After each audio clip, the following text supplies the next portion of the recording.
Welcome to the Foundation Series, your deep dive into startup compensation with industry leaders from across the startup world.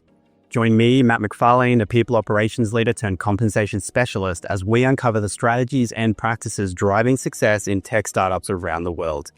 Hear insights from heads of people, founders, and experts as we explore how to build robust compensation frameworks that not only fuel growth and retention, but do so in the dynamic startup environment that we all know and love.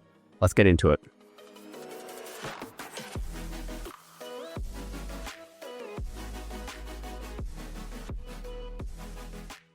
I don't know about you, anytime I've ever done a podcast, I always find there's just so much stuff that happens at the start of the conversation as we're just like chatting and warming up or whatever. And I'm just like, oh my God, this would have been prime content for the pod, but. Yeah, this happens all the time. Do you watch, I started watching A Good Hang by Amy Poehler on YouTube. Yeah, someone else told me about this the other day. Maybe I'm going to have to listen to it. I haven't seen it. You know what? I'm not like a celebrity person or watch any of those things, but she is just so real and so authentic and has these like incredible comedians coming in from SNL, you know, from her time in SNL and all of these in Parks and Rec. And it's just a conversation between friends, and the way, I don't know, she's just such an expert interviewer, friend. I don't know. It really inspires me to watch something so authentic, because some podcasts are just like, and blah, and blah, and blah, you know. I'll check it out, because legitimately, I can't remember who else it was that told me about it this week or last week. But yeah, I'll have to check it out, because I fell into this. Like I was saying to someone else today. Yeah, well, I just wanted to start a newsletter because like I was writing on LinkedIn and I was sharing my experience with comp, and I wanted to talk about comp from that perspective. But then I started a newsletter thinking I want to share other people's experience with like just comp at the time. And then I was like, well, what I'll do is I'll interview people, and then I'll just do a newsletter, and I'll just publish that. And then I was like, well, what if I'm going to interview them? I may as well do it like this and do a proper thing. And then classic, like, I don't know, scope creep, you know, I just kept adding more and more and more. And, but now it's turned into this. And, yeah, that was it. So it started out, it was meant to just be a newsletter. So that's all right. I'm having these great conversations. Honestly, I love it. And I'm loving this. Like 2026 is my big focus is on, stepping out of just compensation. There'll still be compensation.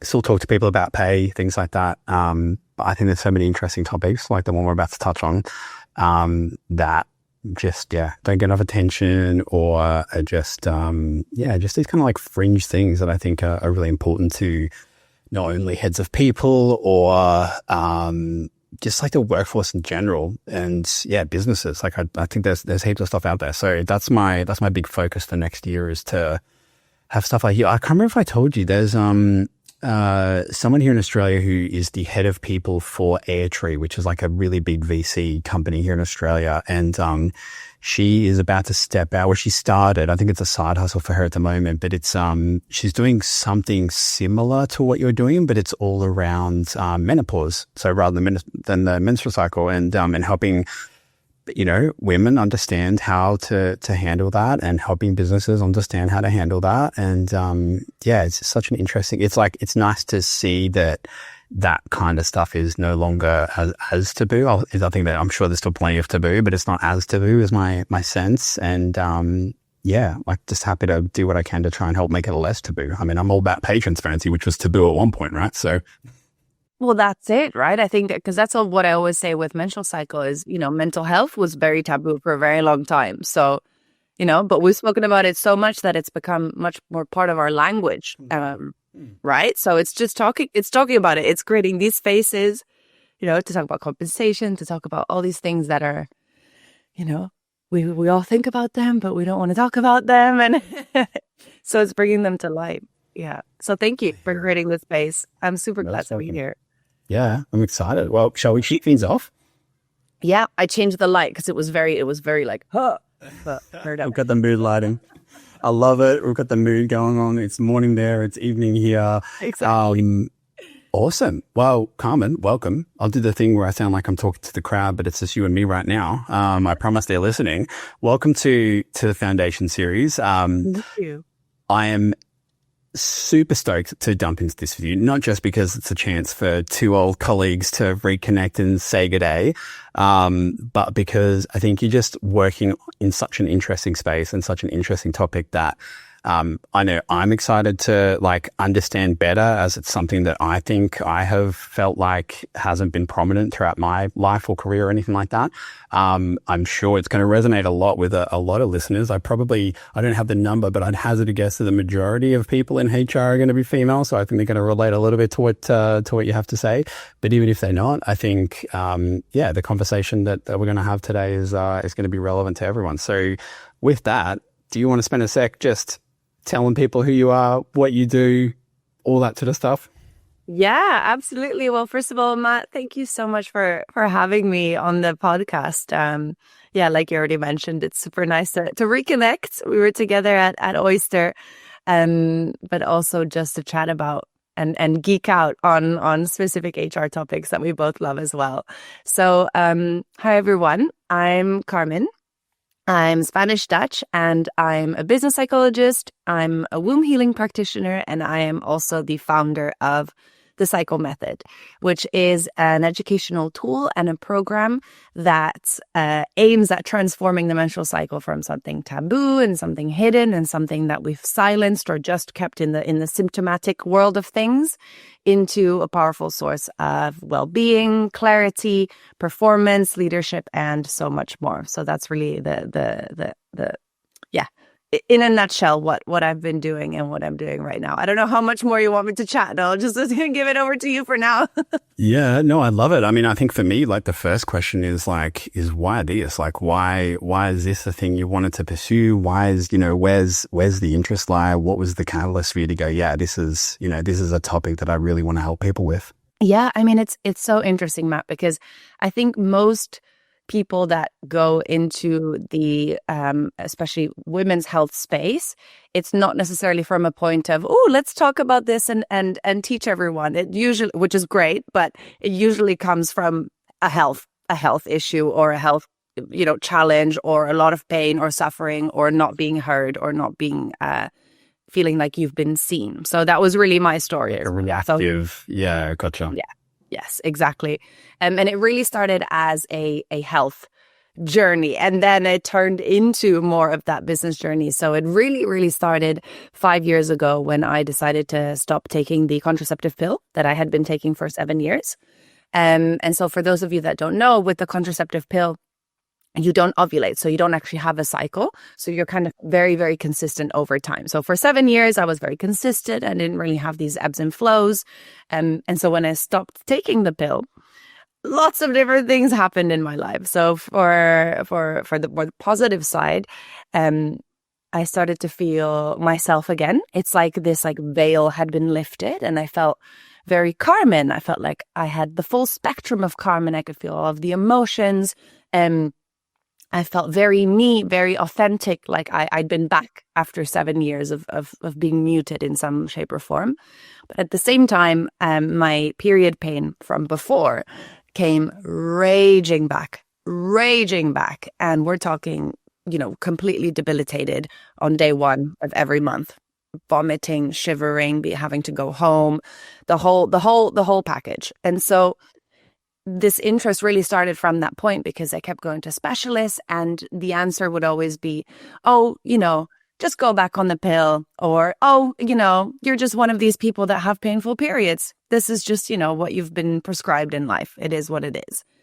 And Matt, I refused to believe this. I was like, no, it can't be. This is not possible. So I'm truly grateful for those really painful periods, because it really led me to research and nerd out on my body like I'd never had before.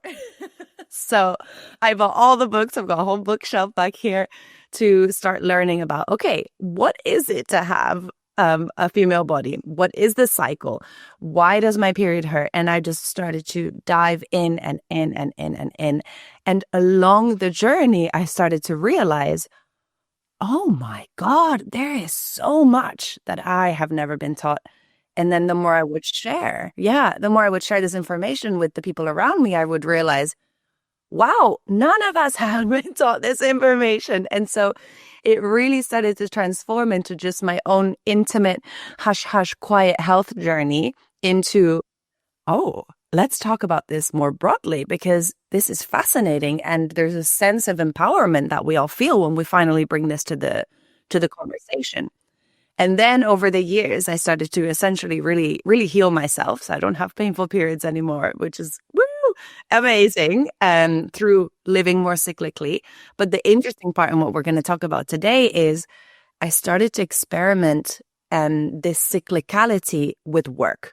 So not just keeping it as a health conversation, but really bringing it into the business sphere and realizing, okay, I have these cycles, I have these ebbs and flows. Instead of pushing them, ignoring them, resisting them, creating this tension, what if I ride these waves, specifically in my work as well, and can get the most out of them? So that's really how the journey started. And that's how I started to look into everything. But then I got trained as well in holistic women's health and womb awakening, womb healing. And I decided, okay, there's really something here. And the more I was bridging the worlds of my career of business psychology and women's health, the more I saw the overlap, right? They're not separate conversations. They're actually the same conversation. And so the more that we bring the body into work, the more we're looking at and approaching the whole self at work, not just our machine selves. So firstly, amazing. Thanks for sharing, I guess, the catalyst and like what drove you to pursue this. It's so I feel weird about this topic in the sense that it feels like this should be something that I should know and other people should know more about. And it dawned on me a little bit, actually. It was last week I was catching up with a friend who's started their own business as well. And I mentioned that we were going to have this conversation and she told me, oh yeah, I have to consider certain things that I'm doing as part of this job based on where I'm in my cycle. And I was just like, this has literally never come up for me. And now it's like I'm having this conversation with you and mention it to someone else. And it's clearly something that impacts a lot of people. I'm certain most men have zero understanding of it. I'd imagine, though, that there's probably, by the sounds of what you were just saying, even a lot of women that don't have a great understanding of this and a great clarity. What should they know about it that you think they wouldn't already? Like, what are the common things that would be helpful to be aware of? About this. Yeah, absolutely. I mean, for starters, I think, especially in the workplace, is to realize why. Why have we never actually mentioned this, right? Really going to the beginnings of time. And Matt, our entire modern work structure, right, the way we operate has been built in a way that is still an aftermath of the Industrial Revolution, right? We talk about this in 9-to-5 schedules and in the way that everything operates. But on top of that, it also operates on the assumption that people have the same consistent energy, output, focus, motivation, decision-making, absolutely everything consistently every single day, right? However, women's bodies run on a very different rhythm. We have a monthly rhythm. Of course, we have the daily rhythm too, right? We sleep and we wake up. We have the circadian rhythm like men as well. But there's an additional monthly rhythm that affects so many different things. So our hormones affect absolutely everything. Our motivation, our energy, our physical energy, mental energy, communication, emotional regulation, stress tolerance, so on and so on and so forth. So it affects so many things. And yet we do feel this pressure to ignore, right, these ebbs and flows or push through entirely, and maybe to hide symptoms, to, not talk about it when things are really painful, or to not even notice these ebbs and flows, right, to really realize, oh my goodness, I am a cyclical being. It's not even part of our conversation, right? It's just kind of shove it away and operate the same. And so, of course, our cycle lives in the shadows because we're not bringing it to the conversation. There's still taboo, there is still shame, and there's a lot of misinformation as well. So it's really no coincidence, Matt, that women at the moment are twice as likely than men to burn out at work, which is a big number. That's no joke, twice as likely. And of course, there's other factors here. There's motherhood, there's perimenopause, there's menopause, and other things too. But the menstrual cycle is also a very, very big part of this statistic. And so there's something here that's not working, right? That is not necessarily matching. But that's really not what I want to be sharing today. What I want to share today with you, Matt, is that the conversation that's missing in HR, I really feel is that there's so much untapped potential inside of the menstrual cycle. So it's not just, again, this health conversation, a DEI conversation, which it has to be, obviously, but it's so much more than that. The conversation is much bigger than just health. It's about performance. It's about burnout. It's about clarity. It's about leadership. And so what I would love for folks to know on the call is that the menstrual cycle comes with really unique and predictable, I think that's a key word here, predictable strengths that I'm sure we can go into a little bit after, but these are not being leveraged. And so not many people teach us how to use them. And that's really why I really, created the cycle method as well, to help women understand the different patterns, the different unique strengths that come up at different times in the month, to adjust when needed, to express themselves when needed, and ultimately to feel more empowered every day and also effective at work. And the outcomes for businesses is really tangible. Imagine you can get better decision making from your employees because you understand these ebbs and flows that are at play in a more hidden sense. You can reduce burnout, you have clearer communication, stronger leadership, and simply by adding this new data point into the picture, right? That's what I always talk about. The menstrual cycle is just another data point. Just another data point in the full spectrum of things. There's so much to unpack there. I'm like, the things that are going through my head right now, just based on that small bit is like, I'm not surprised. I'm thinking of all of the, the bias that exists in workplace. I mean, you've got a work environment that is, let's be honest, it's going to have been built by men.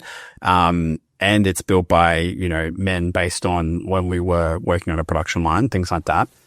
We still see a lot of that industrial revolution, style of leadership in the workplace. So it's really not surprising that it's kind of, that some of these biases have come up around, and some of the ones that obviously come to mind for me are like, women are too emotional, or they can't make, high stakes decisions, and these sorts of, fallacies that kind of creep into the workplace because they're entirely based on putting them in an environment and expecting them to deliver the same, that a man would, despite not having the same, physical makeup and ways of work that suit them best.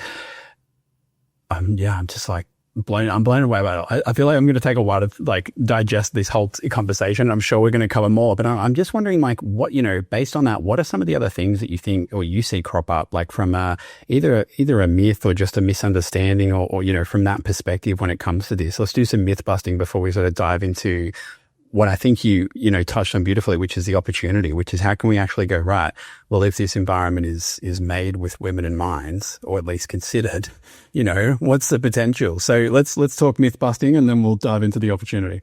Yeah, of course. And I mean, I also want to validate how you're feeling, right? Because it is a lot to unpack.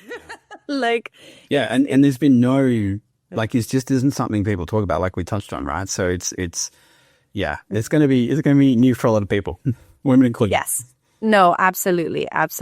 And again, before I dive into the myths and misunderstandings as well, it is very similar to the neuro diversity conversation that has been happening the last few years of not just understanding what neurodiversity is, but now also implementing it into the workplace, right? And realizing, we've created workplaces that are not set up for neurodiverse individuals.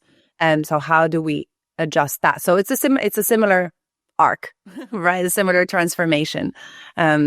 Just it's more about the body as opposed to maybe a brain changes. But anyway, so yes. So myths and misunderstandings. So I think that one of the biggest myths that I come across a lot is we tend to only think about the menstrual cycle in two occasions. When we bleed, right? When like it is physically there, we cannot escape it. when it hurts, or when you're planning for a pregnancy. All of a sudden, the menstrual cycle becomes like this thing that we're all tracking, and we're tracking ovulation, etc. But it seems to just be in those two spaces. But the menstrual cycle is much more than just a period or something to track when you're trying to get pregnant, right? The cycle is happening at all times. It's happening right now at all times. And it is a flux, an ebb and flow of hormones. Specifically, the two main characters are estrogen and progesterone. We won't go into it, but so folks know. And then it influences absolutely everything, from health to behavior to psychology to so much more.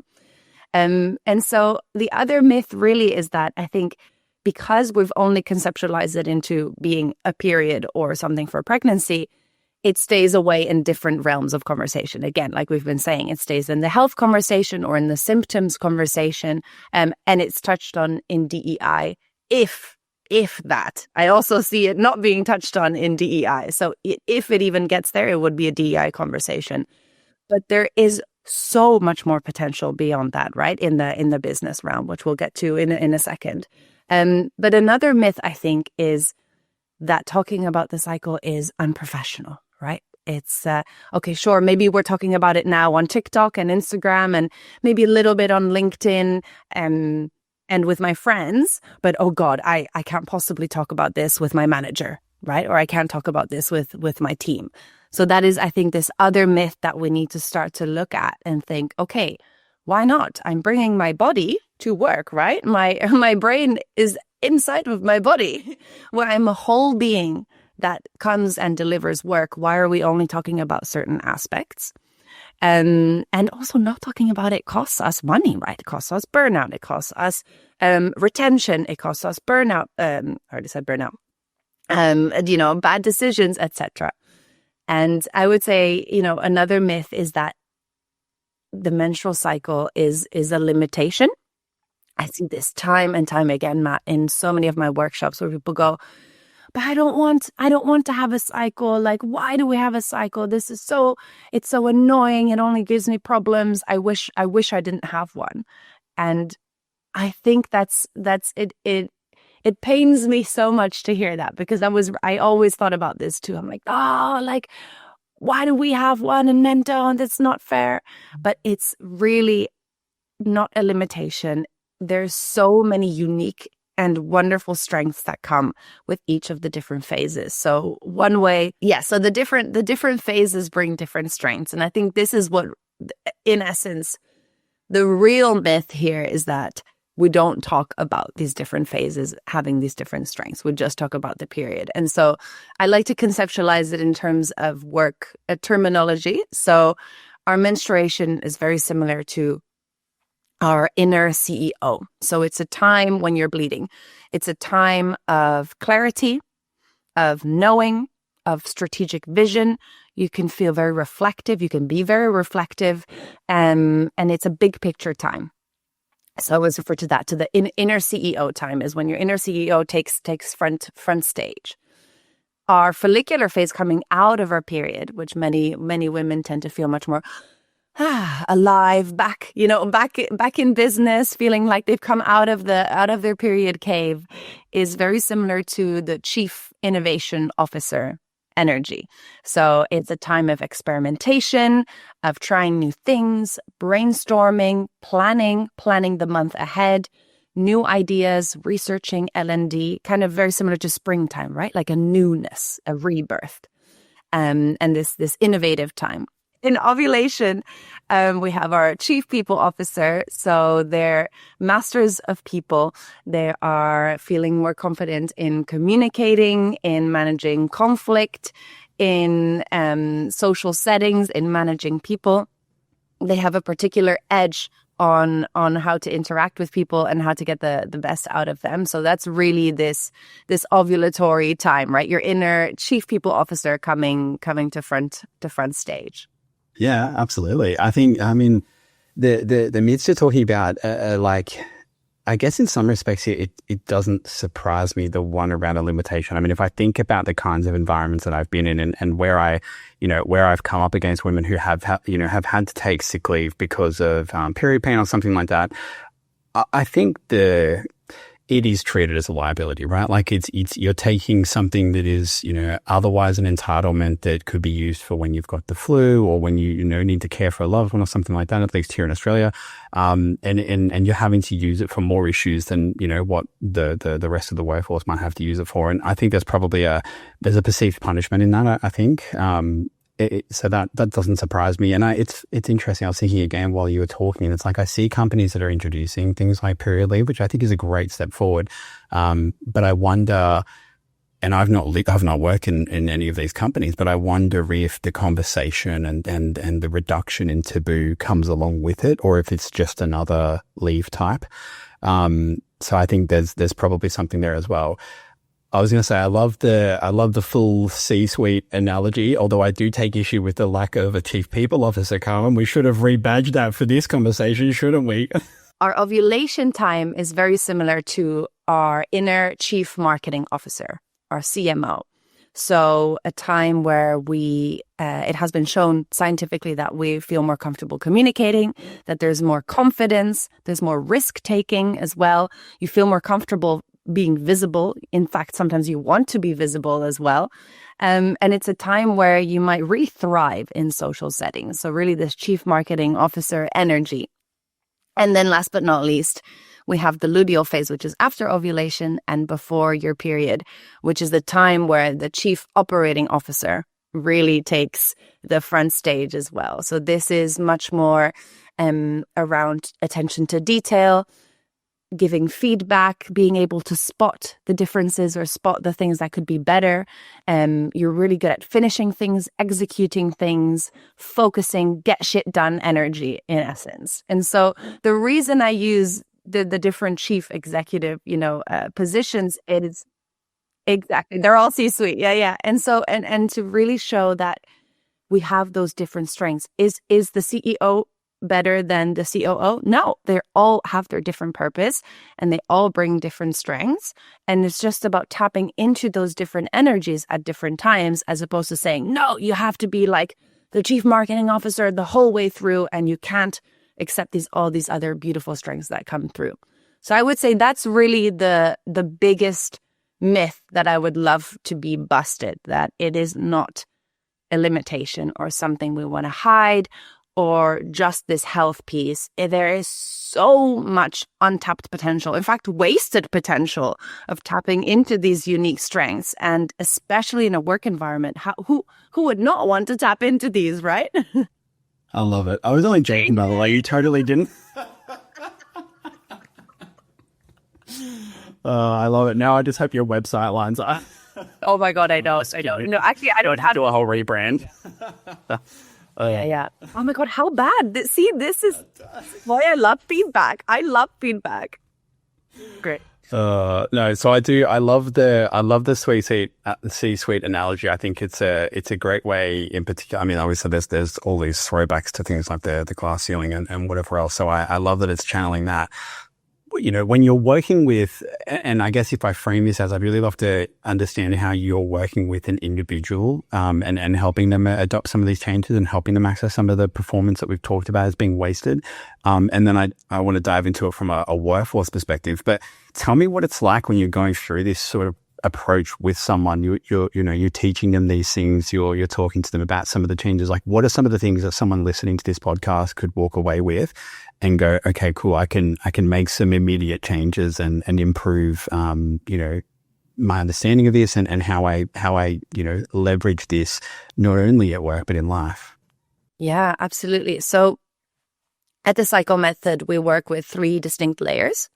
So the first layer is really self-awareness, right? And most of us start there because we can't leverage the power of the cycle if we don't even know what's happening like within us, right? And I think an important piece to mention here as well, I know I've just mentioned 4 distinct categories with 4 distinct strengths, but people have a very unique experience of their cycle. For some, the period is amazing. They feel super chill. They feel relaxed. They feel very at home.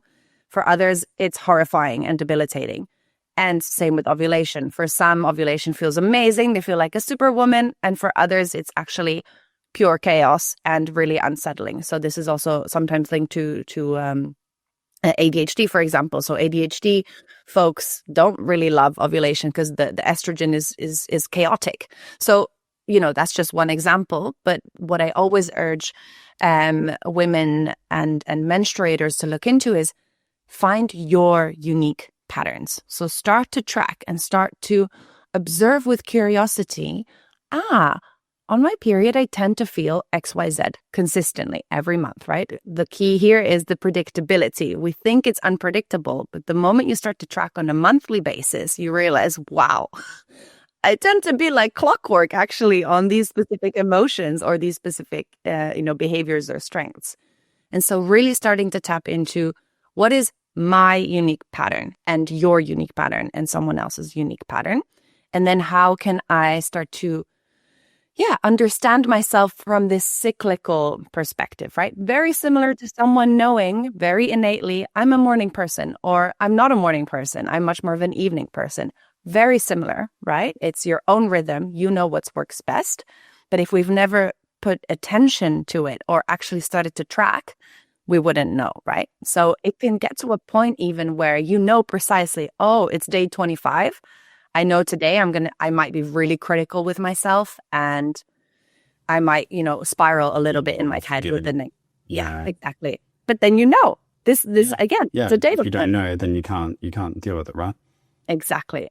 So that's really the first layer I go through with menstruators is the self-awareness piece. How do you understand your own cycle? How do you experience your cycle, and how do your unique traits, personality, or other things, cultural beliefs, belief systems, mindset systems, right? How you were taught to have a cycle at home, perhaps, or in the workplace. How does that all influence your own experience of it? So that's the first layer.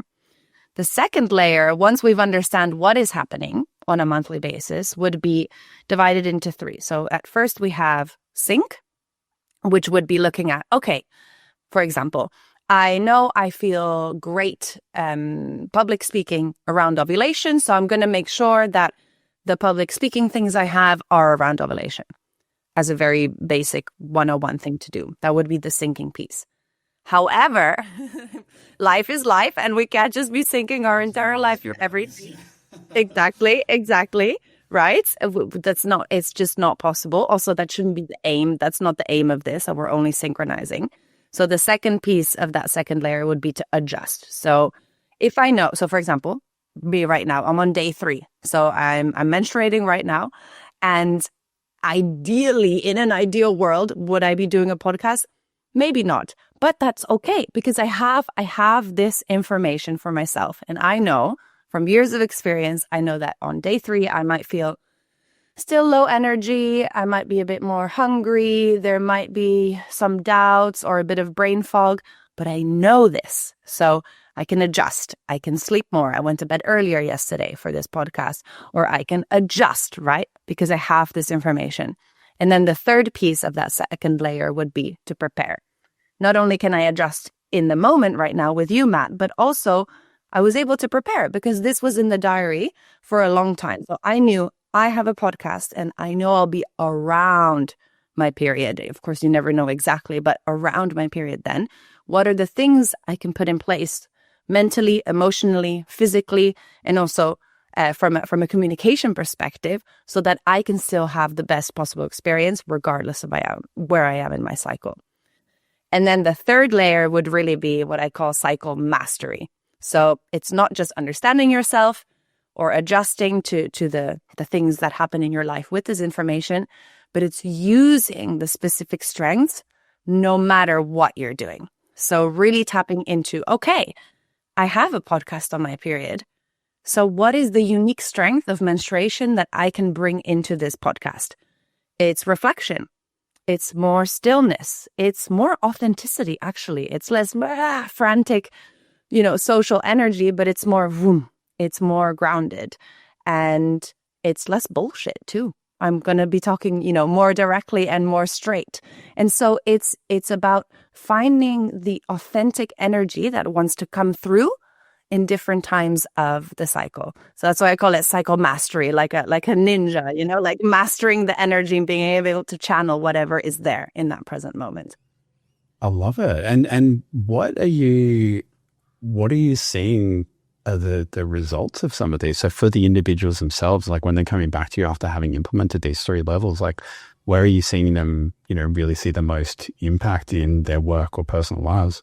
I think the main feedback is that you start to not just accept your whole self, but to really feel empowered every day, no matter where you are. Because before, you know, doing a lot of menstrual cycle work, what I hear is, like we said, right? I wish I didn't have a cycle. Or another common one is, why can't I feel like I feel on ovulation every single day? Why is ovulation energy only maybe 2 days? Why, you know, why can't this spread across the whole month? And then by the end of it, with that cycle mastery piece, it's, wow, like, why have I been only accepting this highly social, highly productive, highly superwoman energy of myself? Why am I denying these more reflective parts? Or, for example, in luteal phase, sometimes it can be very confronting. It can be very no bullshit, very decisive, very like a mirror into your life of what's working, what isn't working. But at the end of that, we start to see those as, wow, my body and my mind are actually helping me here. They're helping me refine my life. They're helping me become more authentic. They're helping me express my needs more authentically as well. And so there's the transformation of loving your whole self, all of the pieces, rather than just wanting to be one version of ourselves. So that's really, I would see the biggest transformation. Yeah, I'd imagine you would have people come back and it would just be a total game changer for them in terms of, you know, even things as, well, I was going to say as basic, but, you know, even things around how they feel throughout a week or a month. Their output. I mean, just the fact that you're, I guess, in a lot of ways giving them, I'm sure they feel like they're gaining control over something that probably felt like it was controlling them for a long time. I can imagine there's a lot of positivity that comes from implementing a program like this. All right, so that's an incredible, I guess, overview of like how this can have an impact for the person. Let's talk about the opportunity for workforces. I obviously work in the compensation space. So, you know, where I see things like gender gaps show up is on pay. You know, obviously we talk about things like motherhood penalties. We talk about, I just mentioned before, glass ceilings. You know, what's the opportunity, do you think, for workforces in embracing and adopting, you know, some of these practices, even at just an awareness, like a language level, kind of bringing it out of that taboo. But as far as actually running programs that help people, you know, collectively benefit from some of the things that we've talked about today. Yeah, absolutely. So the first thing I want to say on this is, you know, I was just at a conference on Friday, and it was all about women's health and including this conversation, you know, much more widely because it's so necessary. And still in that kind of environment, we touched on, okay, but businesses want to see what the impact is on the money, right?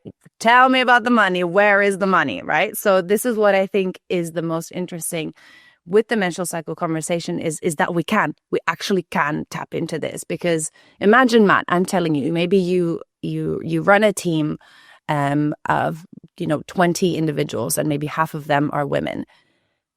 I can tell you that you are not getting the full potential of those women because we're not talking about the menstrual cycle. If the menstrual cycle isn't part of the conversation, we have wasted potential. We have untapped potential. Because like we said, with those unique strengths, there's times where someone will feel much more confident and much more comfortable communicating. Or there's times where someone will be so good at spotting flaws or giving feedback or understanding, you know, what might be better in a certain project. And there's times where someone might be incredible at brainstorming and creating new ideas, right? So because we're not thinking about it in those terms, in those ways, there's so much untapped potential in this regard. So that's from kind of, you know, that's one piece.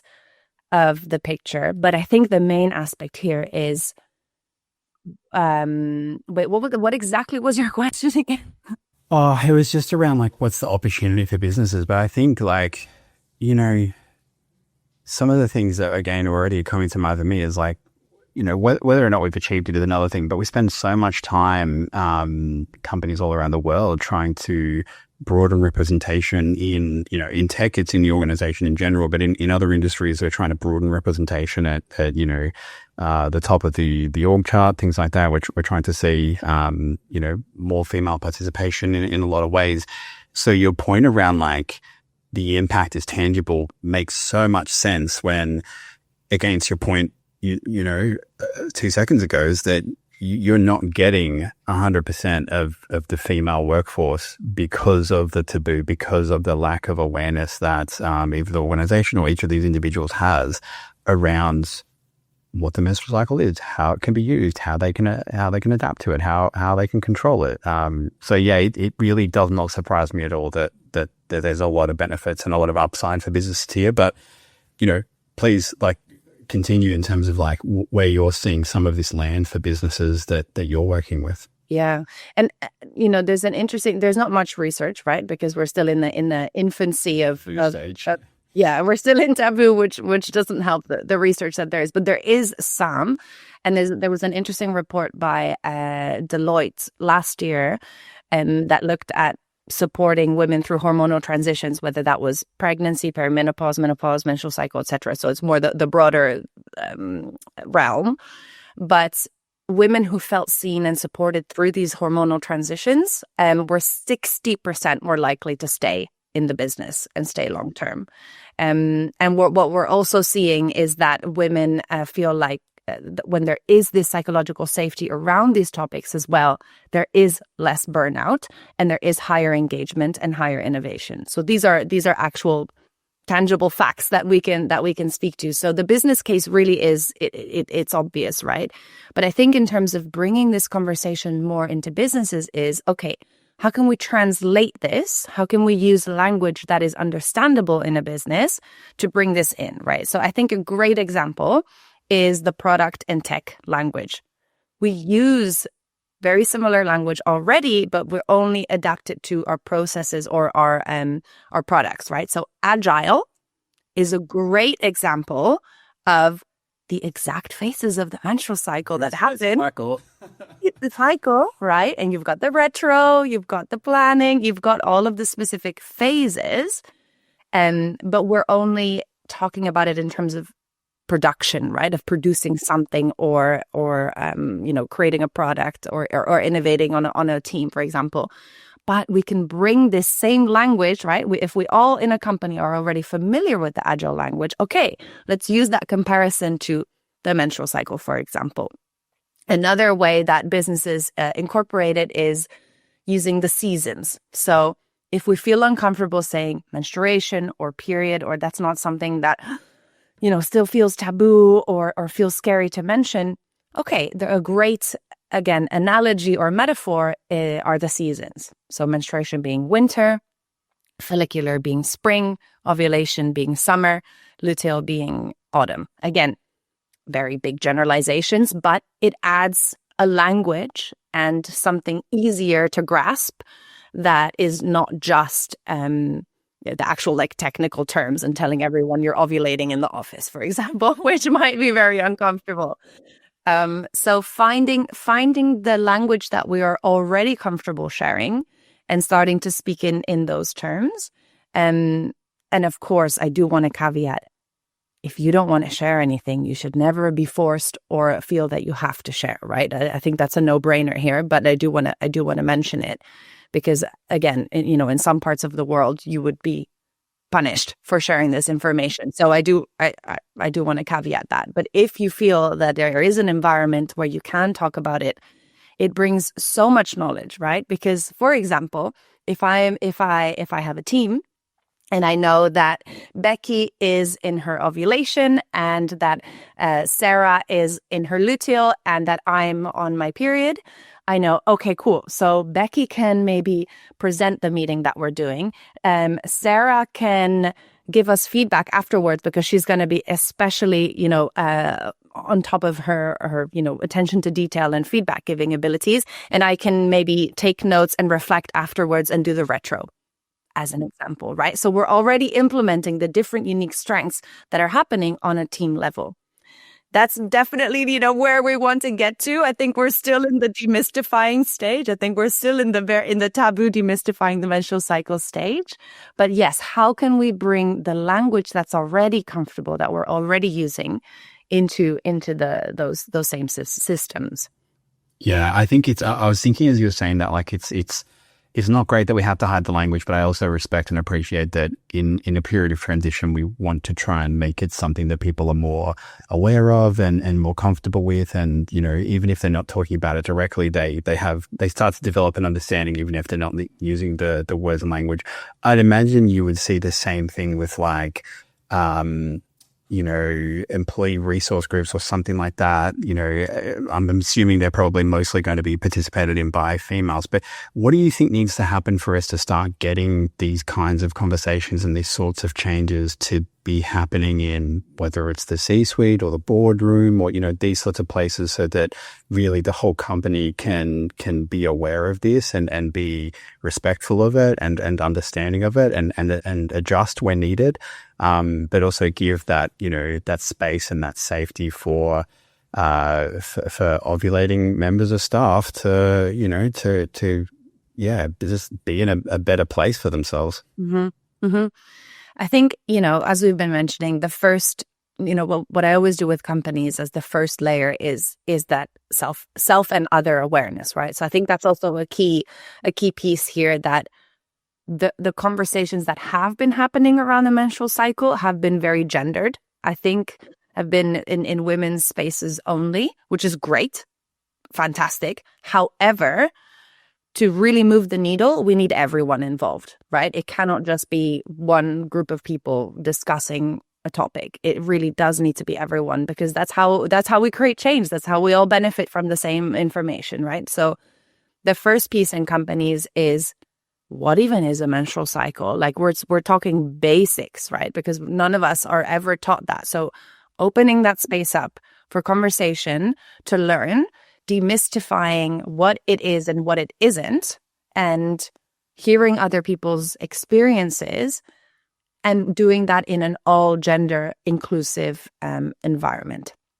And that can already move the needle massively. The times I've done workshops in companies and in communities where everyone is involved, the men especially at the end of it go, wow, I had no idea this was all happening like this. The amount of times that I hear this, I had no idea there was all these ebbs and flows, and that people are suffering at this time or suffering at this other time, or that they feel amazing at this time and feel unstoppable at this other time. So the first piece is really just opening the conversation and hearing each other and understanding how others feel. And then for the people that are going through it, to feel seen and to feel heard and not to feel judged. So that's really that first layer that we need to uncover. And I really do mention this because you mentioned policy very briefly in the beginning, but I want to bring this back because in Spain, for example, it's the first country in the world that offers menstrual leave. 3 days, 2 or 3 days per month. Legally, you can take menstrual leave. Matt, no one takes it. This is what I know before, right? Yeah. No one takes it. Because the taboo is still so ripe. The culture hasn't shifted. The policy shifted way before the culture did. And so this is, I think, a great example for businesses too, because folks maybe listening might be like, okay, we'll implement a menstrual leave policy. There we go. We've done it. It won't do anything. It won't have an effect unless the company culture is also at that level. If your company culture is at that level, the menstrual leave will be fantastic. Great. Implement it. But it really needs to be up to par with how the psychological safety and the culture is at the company as well. So that's why I always start with demystifying before anything else. Yeah, it's a really good call. I think I saw a similar thing happen in Australia. We have domestic violence leave, and I think it's a very similar thing here, where a lot of people choose not to access it when they need it most because of the stigma, and because the leave has been labelled, it reduces people's likelihood of using it, and there's other debates around it. But I think you're so right. And I guess the risk there then is that businesses do this thinking they're, offering something that their people want, and then see such low uptake and go, oh, well, this obviously wasn't a problem. Like that's the real risk, right? Is that no one's having the conversation. No one therefore feels safe enough to take it. And then therefore it potentially gets taken away. Exactly. And I think Canva actually is a great example of doing it beautifully. I believe they have a policy that's just, leave. Yeah. And it could be sick, it could be menstrual, it could be mental health, it could be bereavement. Not your best. Just go. And I think how fabulous is that, right? Because then you don't have to explain yourself. It's definitely a good way to, I agree. Like it's a good way to avoid having raise the level of awareness and conversation in the meantime. But, obviously there's still value and importance to having it. I'm really curious as we sort of draw this conversation to the close. It's been full of so much insight. I'm really curious what you're seeing at a generational level. Like, again, I spend a lot of time looking at pay, and pay transparency is obviously, it was, and in some respects is still a taboo thing. But the differences that I see across generations in appetite and interest and comfort with pay transparency, are you seeing similar splits across generations? Are you seeing younger generations be much more open, be much more comfortable, have higher awareness, any of those sorts of things? As well? A little bit. So I had the bias that they would be like,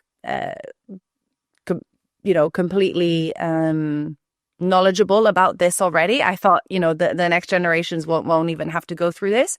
But I've actually recently been working with a mentorship program here in Barcelona, and it's all 18 to 25-year-olds. And I started mentioning the topic. And to my surprise, it's actually not as spoken about or well known as I thought it would, and perhaps might be because of Instagram and TikTok and the availability of knowledge that there is today that we didn't have. So again, it really shows that it is still very taboo. There is more information. We talk about it more freely. That's for sure. There is more conversation. But again, back to what we were saying in the beginning, it's still around, oh, fuck, I have my period. This is so annoying. Or, so there is more conversation. We're talking about PCOS more, endometriosis, etc. Much, much more.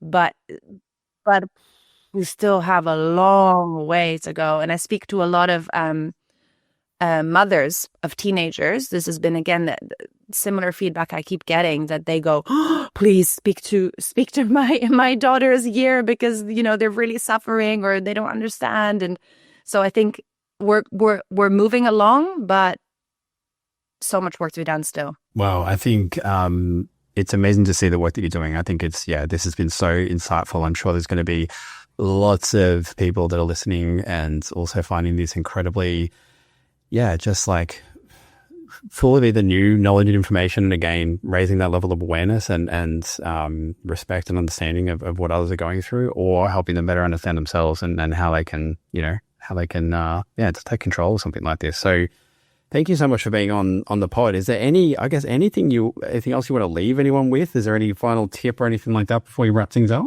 I think, I guess the final thing is we've spoken today just about the menstrual cycle, right? But there are so many other, experiences too. There's people that are on hormonal contraceptive or on non-hormonal contraceptive. There's people that don't have a menstrual cycle. There's people that don't have a uterus. There's people that are in perimenopause. There's people that are in menopause, right? So there's so many other experiences. We just spoke about very specific, but really, a fraction of them today.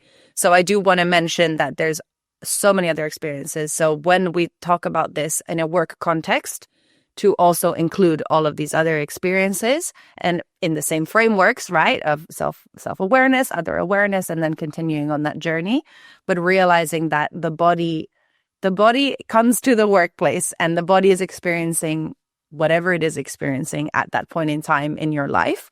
So opening that conversation, if someone wants to, again, if someone wants to, they have the choice to also not share or not talk about it. Yeah, my parting words.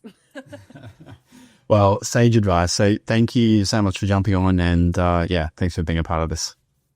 Thank you so much, Matt. It's been wonderful. Thanks for joining us on another edition of the Foundation Series. Make sure to head over to our website to subscribe to the Foundation Series for monthly editions featuring future interviews on startup compensation. In each edition, we'll explore the different strategies, trends, and challenges faced by startups around the world. If you have a burning topic you'd like me to cover or a standout guest that you want to hear from, drop me an email so I can dive deeper into the compensation topics that matter most to you. Join me next time as we continue to uncover the strategies and practices driving success in global tech startups around the world. Thanks for listening.